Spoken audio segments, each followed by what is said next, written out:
Good morning, Keela, McCaskill. I agree. You guys are going to have to do a better job of monitoring the staff. You can't trust everything they say. You don't sign their checks. The mayor does. So they don't necessarily have to do what you say, but you do have some oversight in that.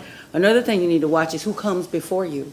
The reason you're not hearing much about things happening in the community and the shot spotter is needed, I'll suggest that it's doing its job, but there's also good policing.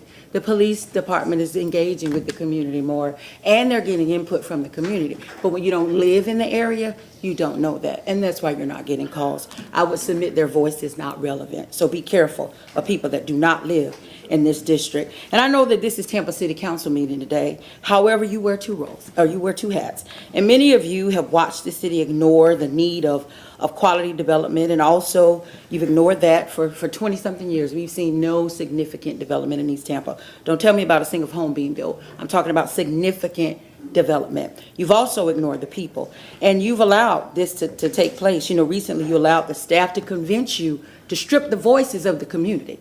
You remove people that were key stakeholders in communities, and you place people on a board inexperienced, ill-equipped, and then you get to the board and they're not even being represented. And this community has had absolutely enough of that.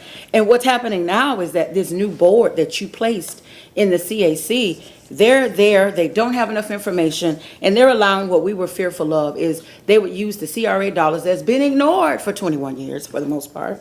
Now it's being used somewhat as a slush fund. So that slush fund activity that's lurking in East Tampa is unacceptable. And I'm asking you all to do more. I want to remind you of some of your roles, because I'm seeing complacency.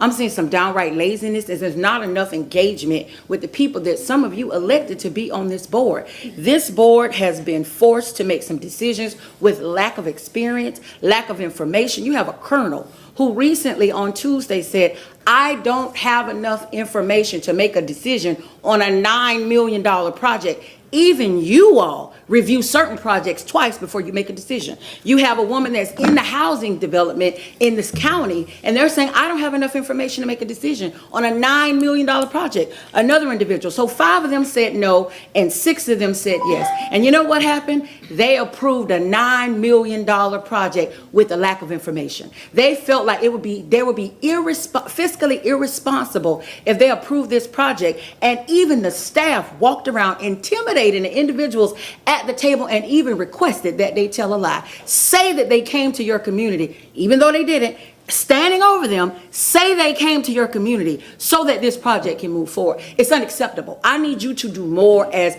a city council members as well as members of the CRA board. Thank you, Thank Keela. you. Next speaker is Connie Burton, followed by Tora Bluma. Tara. Good morning, Connie Burton. There was once a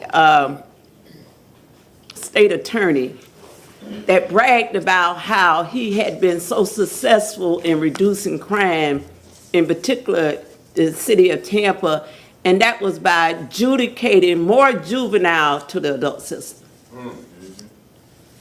He was successful until the people had enough of that. Along with that, we had federal programs that identified just the black community as a weed and seed area.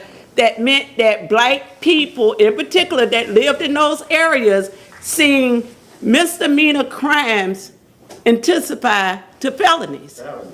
So now we got a whole community that is either unemployed or underemployed. So if you want to spend $8 million, $10 million, $100,000 for instruments that you think is going to be on the preventive end, instead of making an investment in the people, In 2010, the East Tampa CRA approved for something to be annually accepted, and that was the hiring of young people in the Clean Team project. And so we said, keep on making it work. That was 36.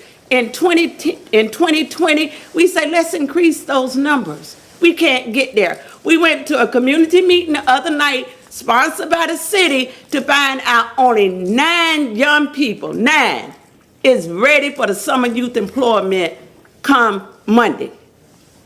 How they gonna get there, I don't know. It's on them. As if they're now gonna be given some type of 6-figure employment job.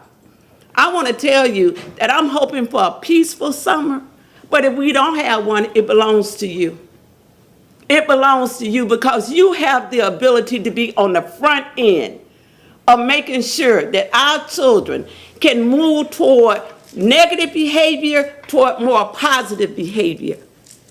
We believe in our community that when children is attached to positive reinforcement that then is provided with some type of economic incentive, it can steer their lives into a better place. But right now, what we see, and we asked for this last month, for us to hear, for the community to hear, what was the progressive report for the summer job placement? The staff did not show up. You received the report and it was filed.